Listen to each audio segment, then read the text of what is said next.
कल्मषापहम्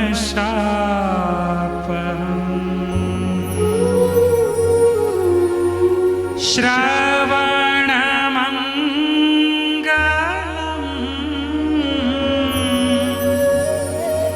श्रीमदाततम्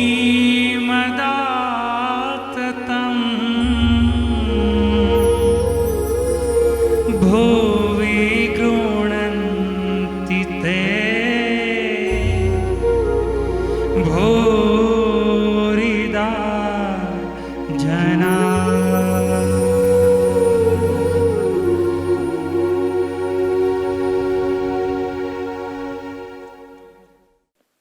जय स्वामीनारायण, जय द्वारिकाधीश। श्रीमद् भागवत कथा द्वितीय स्कंद अथ नवमोध्याय। ब्रह्मा जी का भगवत धाम दर्शन और भगवान के द्वारा उन्हें चतुर्श्लोकी भागवत का उपदेश। श्री सुखदेव जी ने कहा, परीक्षित, जैसे स्वप्न में देखे जाने वाले पदार्थों के साथ उसे देखने वाले का कोई संबंध नहीं होता, वैसे ही देहादि से अतीत अनुभव स्वरूप आत्मा का माया के बिना दृश्य पदार्थों के साथ कोई संबंध नहीं हो सकता।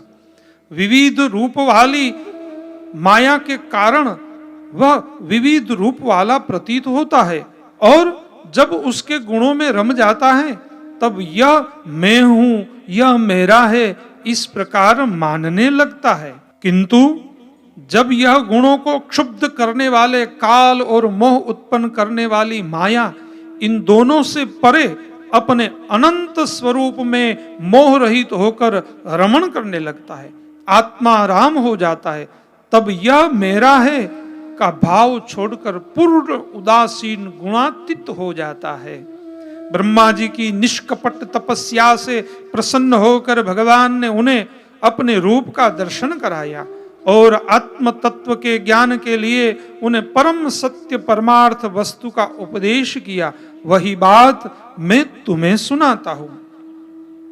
तीनों लोकों के परम गुरु आदिदेव ब्रह्मा जी अपने जन्म स्थान कमल पर बैठकर सृष्टि करने की इच्छा से विचार करने लगे, परंतु जिस ज्ञान दृष्टि से सृष्टि का निर्माण हो सकता था और जो सृष्टि व्यापार के लिए वांछनीय है, वह दृष्टि उन्हें प्राप्त नहीं हुई।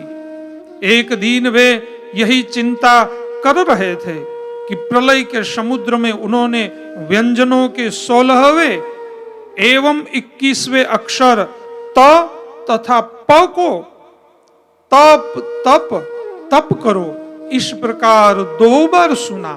परीक्षित, महात्मा लोग इस तप को ही त्यागियों का धन मानते हैं।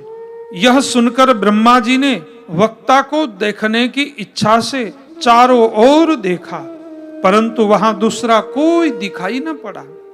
वे अपने कमल पर बैठ गए और मुझे तप करने की प्रत्यक्ष आज्ञा मिली है ऐसा निश्चय कर और उसी में अपना हित समझकर उन्होंने अपने मन को तपस्या में लगा दिया। ब्रह्मा जी तपस्वियों में सबसे बड़े तपस्वी है, उनका ज्ञान अमोघ है। उन्होंने उस समय 1 सहस्त्र दिव्य वर्ष पर्यंत एकाग्र चित्त से अपने प्राण, मन, कर्मेंद्रिया और ज्ञानेंद्रियों को वश में करके ऐसी तपस्या की जिससे वे समस्त लोकों को प्रकाशित करने में समर्थ हो सके। उनकी तपस्या से प्रसन्न होकर भगवान ने उन्हें अपना वह लोक दिखाया जो सबसे श्रेष्ठ है और जिससे परे कोई दूसरा लोक नहीं है। उस लोक में किसी भी प्रकार के क्लेश, मोह और भय नहीं है। जिन्हें कभी एक बार भी उसके दर्शन का सौभाग्य प्राप्त हुआ है, वे देवता बार बार उसकी स्तुति करते रहते हैं। वहां रजोगुण, तमोगुण और इनसे मिला हुआ सत्व गुण भी नहीं है। वहां न काल की दाल गलती है और न माया ही कदम रख सकती है। फिर माया के बाल बच्चे तो जा ही कैसे सकते हैं। वहां भगवान के वे पार्षद निवास करते हैं जिनका पूजन देवता और दैत्य दोनों ही करते हैं। उनका उज्जवल आभा से युक्त श्याम शरीर शतदल कमल के समान कोमल नेत्र और पीले रंग के वस्त्र से शोभायमान है। अंग अंग से राशि राशि सौंदर्य बिखरता रहता है। वे कोमलता की मूर्ति है, सभी के चार चार भुजाएं है। वह स्वयं तो अत्यंत तेजस्वी है, मणि जड़ित स्वर्ण के प्रभामयी आभूषण भी धारण किए हुए है। उनकी छवि मूंगे वैदुर्य मणि और कमल के उज्जवल तंतु के समान है। उनके कानों में कुंडल, मस्तक पर मुकुट और कंठ में मालाएं शोभायमान है। जिस प्रकार आकाश बिजली सहित बादलों से शोभायमान होता है, वैसे ही वह लोक मनोहर कामिनियों की कांति से युक्त महात्माओं के दिव्य तेजोमय विमानों से स्थान स्थान पर सुशोभित होता रहता है। उस वैकुंठ लोक में लक्ष्मी जी सुंदर रूप धारण करके अपनी विविध विभूतियों के द्वारा भगवान के चरण कमलों की अनेकों प्रकार से सेवा करती रहती है। कभी कभी जब वे झूले पर बैठकर अपने प्रियतम भगवान की लीलाओं का गायन करने लगती है, तब उनके सौंदर्य और सुरभि से उन्मत्त होकर भौरे स्वयं उन लक्ष्मी जी का गुणगान करने लगते हैं। ब्रह्मा जी ने देखा कि उस दिव्य लोक में समस्त भक्तों के रक्षक लक्ष्मीपति, यज्ञपति एवं विश्वपति भगवान विराजमान है। सुनंद, नंद, प्रबल और अहर्ण आदि मुख्य मुख्य पार्षदगण उन प्रभु की सेवा कर रहे हैं। उनका मुख कमल प्रसाद मधुर मुस्कान से युक्त है। आंखों में लाल लाल डोरिया है, बड़ी मोहक और मधुर चितवन है। ऐसा जान पड़ता है कि अभी अभी अपने प्रेमी भक्तों को अपना सर्वस्व दे देंगे। सिर पर मुकुट, कानों में कुंडल और कंधे पर पीतांबर जगमगा रहे हैं। वक्षस्थल पर एक सुनहरी रेखा के रूप में लक्ष्मी जी विराजमान है और सुंदर चार भुजाएं हैं। वे एक सर्वोत्तम और बहुमूल्य आसन पर विराजमान है। पुरुष प्रकृति, महत्त्व, अहंकार, मन, 10 इंद्रिया, शब्द आदि 5 तन मात्राएं और पंचभूत, ये 25 शक्तियां मूर्तिमान होकर उनके चारों ओर खड़ी है। समग्र ऐश्वर्य, धर्म, कीर्ति, श्री, ज्ञान और वैराग्य, इन 6 नित्य सिद्ध स्वरूप भूत शक्तियों से वे सर्वदा युक्त रहते हैं। उनके अतिरिक्त और कहीं भी ये नित्य रूप से निवास नहीं करते। वे सर्वेश्वर प्रभु अपने नित्य आनंदमयी स्वरूप में ही नित्य निरंतर निमग्न रहते हैं। उनका दर्शन करते ही ब्रह्मा जी का हृदय आनंद के उद्रेक से लबालब भर गया। शरीर पुलकित हो उठा, नेत्रों में प्रेमाश्रु छलक आए। ब्रह्मा जी ने भगवान के उन चरण कमलों में जो परमहंसों के निवृत्ति मार्ग से प्राप्त हो सकते हैं, सिर झुकाकर प्रणाम किया। ब्रह्मा जी के प्यारे भगवान अपने प्रिय ब्रह्मा को प्रेम और दर्शन के आनंद में निमग्न शरणागत तथा प्रजा सृष्टि के लिए आदेश देने के योग्य देखकर बहुत प्रसन्न हुए। उन्होंने ब्रह्मा जी से हाथ मिलाया तथा मंद मुस्कान से अलंकृत वाणी में कहा, ब्रह्मा जी, तुम्हारे हृदय में तो समस्त वेदों का ज्ञान विद्यमान है। तुमने सृष्टि रचना की इच्छा से चीर काल तक तपस्या करके मुझे भली भांति संतुष्ट कर दिया है। मन में कपट रखकर योग साधन करने वाले मुझे कभी प्रसन्न नहीं कर सकते। तुम्हारा कल्याण हो, तुम्हारी जो अभिलाषा हो वही वर मुझसे मांग लो, क्योंकि मैं मुंह मांगी वस्तु देने में समर्थ हूं। ब्रह्मा जी, जीव के समस्त कल्याण की साधना को विश्राम पर्यवसान मेरे दर्शन में ही है। तुमने मुझे देखे बिना ही उस सुने जल में मेरी वाणी सुनकर इतनी घोर तपस्या की है। इससे मेरी इच्छा से तुम्हें मेरे लोक का दर्शन हुआ है। तुम उस समय सृष्टि रचना का कर्म करने में किम कर्तव्य विमूढ़ हो रहे थे, इससे मैंने तुम्हें तपस्या करने की आज्ञा दी थी। क्योंकि निष्पाप तपस्या मेरा हृदय है और मैं स्वयं तपस्या का आत्मा हूं। मैं तपस्या से ही इस संसार की सृष्टि करता हूं, तपस्या से ही इसको धारण पोषण करता हूं और फिर तपस्या से ही इसे अपने में लीन कर लेता हूं। तपस्या मेरी एक दुर्लंघ्य शक्ति है। ब्रह्मा जी ने कहा, भगवान आप समस्त प्राणियों के अंतःकरण में साक्षी रूप से विराजमान रहते हैं। आप अपने अप्रतिहत ज्ञान से यह जानते ही है कि मैं क्या करना चाहता हूं। नाथ, आप कृपा करके मुझे याचक की यह मांग पूरी कीजिए कि मैं रूप रहित आपके सगुण और निर्गुण दोनों ही रूपों को जान सकूं। आप माया के स्वामी हैं, आपका संकल्प कभी व्यर्थ नहीं होता। जैसे मकड़ी अपने मुंह से जाला निकालकर उसमें क्रीड़ा करती है और फिर उसे अपने में लीन कर लेती है, वैसे ही आप अपनी माया का आश्रय लेकर इस विविध शक्ति संपन्न जगत की उत्पत्ति, पालन और संहार करने के लिए अपने आप को ही अनेक रूपों में बना देते हैं और क्रीड़ा करते हैं। इस प्रकार आप कैसे करते हैं? इस मर्म को मैं जान सकूं, ऐसा ज्ञान आप मुझे दीजिए। आप मुझ पर ऐसी कृपा कीजिए कि मैं सजग रहकर सावधानी से आपकी आज्ञा का पालन कर सकूं और सृष्टि की रचना करते समय भी कर्तापन आदि के अभिमान से बंध न जाओ।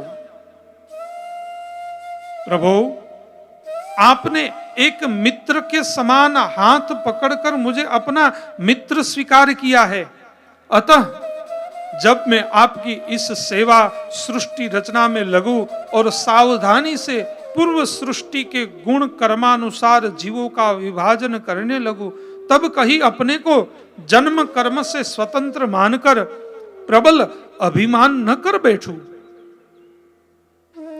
श्री भगवान ने कहा, अनुभव, प्रेमा भक्ति और साधनों से युक्त अत्यंत गोपनीय अपने स्वरूप का ज्ञान मैं तुम्हें कहता हूं, तुम उसे ग्रहण करो।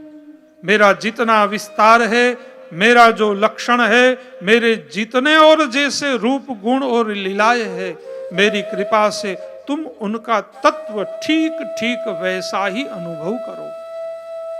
सृष्टि के पूर्व केवल मैं ही में था, मेरे अतिरिक्त न स्थूल था न सूक्ष्म और न तो दोनों का कारण अज्ञान। जहां यह सृष्टि नहीं है वहां मैं ही मैं हूं और इस सृष्टि के रूप में जो कुछ प्रतीत हो रहा है वह भी मैं ही मैं हूं और जो कुछ बच रहेगा वह भी मैं ही हूं। वास्तव में न होने पर भी जो कुछ अनिर्वचनीय वस्तु मेरे अतिरिक्त मुझ परमात्मा में दो चंद्रमाओं की तरह मिथ्या ही प्रतीत हो रही है, अतः विद्यमान होने पर भी आकाश मंडल के नक्षत्रों में राहु की भांति जो मेरी प्रतीति नहीं होती, इसे मेरी माया समझना चाहिए।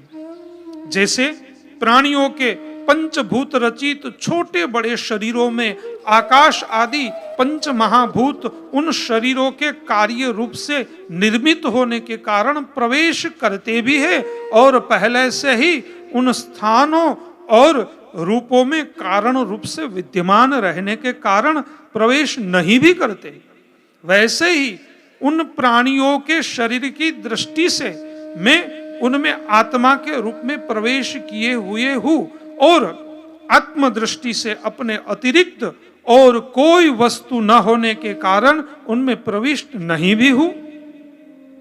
यह ब्रह्म नहीं, यह ब्रह्म नहीं, इस प्रकार निषेध की पद्धति से और यह ब्रह्म है, यह ब्रह्म है, इस अन्वय की पद्धति से यही सिद्ध होता है कि सर्वातीत एवं सर्वस्व रूप भगवान ही सर्वदा और सर्वत्र स्थित है। वही वास्तविक तत्व है। जो आत्मा अथवा परमात्मा का तत्व जानना चाहता है, उन्हें केवल इतना ही जानने की आवश्यकता है, ब्रह्मा जी तुम अविचल समाधि के द्वारा मेरे इस सिद्धांत में पूर्ण निष्ठा कर लो। इससे तुम्हें कल्प कल्प में विविध प्रकार की सृष्टि रचना करते रहने पर भी कभी मोह नहीं होगा। श्री सुखदेव जी कहते हैं, लोक पितामह ब्रह्मा जी को इस प्रकार उपदेश देकर अजन्मा भगवान ने उनके देखते ही देखते अपने उस रूप को छिपा लिया। जब सर्वभूत स्वरूप ब्रह्मा जी ने देखा कि भगवान ने अपने इंद्रिय गोचर स्वरूप को हमारे नेत्रों के सामने से हटा लिया है, तब उन्होंने अंजलि बांधकर उन्हें प्रणाम किया और पहले कल्प में जैसी सृष्टि थी उसी रूप में इस विश्व की रचना की। एक बार धर्मपति प्रजापति ब्रह्मा जी ने सारी जनता का कल्याण हो अपने इस स्वार्थ की पूर्ति के लिए विधि पूर्वक यम नियमों को धारण किया। उस समय उनके पुत्रों में सबसे अधिक प्रिय परम भक्त देवर्षि नारद जी ने मायापति भगवान की माया का तत्व जानने की इच्छा से बड़े संयम विनय और सौम्यता से अनुगत होकर उनकी सेवा की और उन्होंने सेवा से ब्रह्मा जी को बहुत ही संतुष्ट कर लिया। परीक्षित, जब देवर्षि नारद ने देखा कि मेरे लोक पितामह पिताजी मुझ पर प्रसन्न है, तब उन्होंने उनसे यही प्रश्न किया जो तुम मुझसे कर रहे हो। उनके प्रश्न से ब्रह्मा जी और भी प्रसन्न हुए। फिर उन्होंने यह 10 लक्षण वाला भागवत पुराण अपने पुत्र नारद को सुनाया, जिसका स्वयं भगवान ने उन्हें उपदेश किया था। परीक्षित, जिस समय मेरे परम तेजस्वी पिता सरस्वती नदी के तट पर बैठकर परमात्मा के ध्यान में मग्न थे, उस समय देवर्षि नारद जी ने वही भागवत उन्हें सुनाया। तुमने मुझसे जो यह प्रश्न किया है कि विराट पुरुष से इस जगत की उत्पत्ति कैसे हुई, तथा दूसरे भी जो बहुत से प्रश्न किए हैं, उन सब का उत्तर मैं उसी भागवत पुराण के रूप में देता हूं। इति श्रीमद् भागवते महापुराणे पारमहंस्याम संहितायाम द्वितीय स्कंधे 9वां अध्याय समाप्त। जय स्वामीनारायण, जय द्वारिकाधीश।